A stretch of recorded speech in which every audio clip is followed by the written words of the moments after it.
What's up, Vikings fans? This is Matthew Deary here to talk about yet another Vikings loss at the hands of the Tampa Bay Bucks, one that I most assuredly saw coming. I like to tweet during the game just to get my thoughts out there as they happen.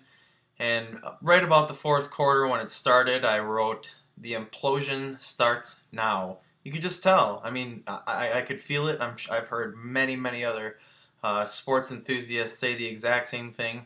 You could just tell in that second half that we were going to lose that football game. It was just that simple. Um, Not going to get any easier for the Vikings. First off, I'm going to go ahead and talk about the 2-0 Detroit Lions after they just absolutely destroyed the Kansas City Chiefs at home. I'm not going to lie, not to be a pessimist, but I don't see a whole lot of positives coming out of next week. I don't think we can beat the Lions, as strange as it is to hear. Our secondary, of course, is okay. I would call it mediocre, right about average. And I don't think anybody in their secondary, any secondary in this league for that matter, can handle Calvin Johnson. 4 touchdowns in 2 games. He's on my fantasy team, so I'm jacked about that. But I don't think that anything's going to stop Calvin Johnson. Javid Best had a huge game. Their defense looks good. I think the Vikings are going to go 0-3. But, there could be some things that we could, some punches that we could pull. Maybe they can't stop Percy or AP. But I don't see a whole lot going right for the Vikings on Sunday. First off, obviously we're going to talk about the offense. Looked a little bit better. Got some good play packages to AP and Percy in the first half. Once again, the tale of two halves. If there was a storybook on NFL films, it would be the tale of two halves for the 2011 Minnesota Vikings. We just absolutely fall apart in the second half. It's almost like I said last week, we get complacent with what we've done, and we just think that we can kind of sit back and let our defense do it. But we don't have a Ravens defense. We don't have an elite defense that can kind of just say, you know what, we're going to score 17, we're going to hold you to 10. We're not that team. So it's a little disappointing. I said it last week too. I think Percy Harvin is still being extremely underutilized. Even being a slot receiver, I like when they run him, or even if they were just doing screen passes to him. I just think Percy Harvin needs to be utilized so much more in this offense. Donovan McNabb, he definitely looked better. Once again, the second half, it came down to big plays, and we didn't make any in the second half. Nothing happened on offense. AP only had 10 carries. I mean, I don't know how you go away from him that much. I mean, he was definitely not. He didn't look as good. They were stacking the box a little bit. Obviously, Tampa switched it up and kind of said, you know what, we're not going to let you beat us with the running game anymore. But then I think you go to Percy, and honestly, I don't think that we did that yesterday.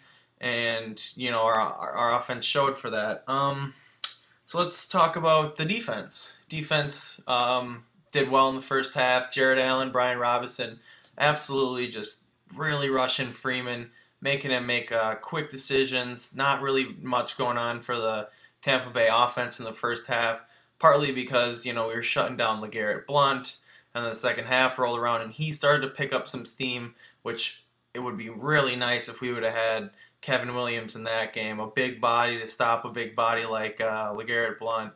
But, the defense, I can't fault them for, playing too bad. I think that the first half, it was the same thing as the offense, where they play really well in the first half, and then they just kind of get back on their heels and, sit back in their cover two, and they don't worry too much about, or maybe they get tired, and that's why they can't get to the quarterback anymore. But it just seems like we just didn't really do very well getting to Freeman in the second half. Of course, Freeman, his performance speaks for himself. I mean, the man is he's absolutely fantastic at his position. Cool as a cucumber, as the other side of the pillow, as Stuart Scott says. That touchdown over Cedric Griffin when he rolled out to his left and threw it on the run, picture perfect touchdown. I mean, you can't fault a guy when he passes a ball like that. But I mean, the Vikings defense, it really can't it really can't hold up. And once again, I'm gonna blame more of the offense for the Vikings' defensive performance because, in the second half we had three and outs, and we just didn't have a whole lot that was that was really going well for us in terms of offense. So the defense was out on the field more, and it's just really hard when you know that the offensive side of the ball does not have your back, so to speak. Abdullah makes that huge interception in the end zone, and we stopped them from scoring. We did nothing with that offensively. But by far the biggest mistake of the game, Brian Robinson. I mean, I'm sure many of you know he was offsides on the call when Ernest Graham fumbled the football. We recovered it.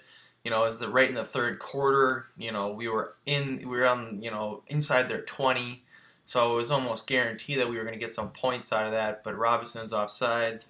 He apologized for it. He felt really bad about it. But I mean, those are just the kind of mistakes that kill young teams. I mean, young, I guess you could say, but obviously our defensive line is, extremely young with Guyon and Fred Evans and Brian Robinson, who Guyon and Fred Evans, as you remember against the San Diego game, they combined for all of those offsides penalties and jumping at the end of the San Diego game, pretty much preventing us any chance of a comeback.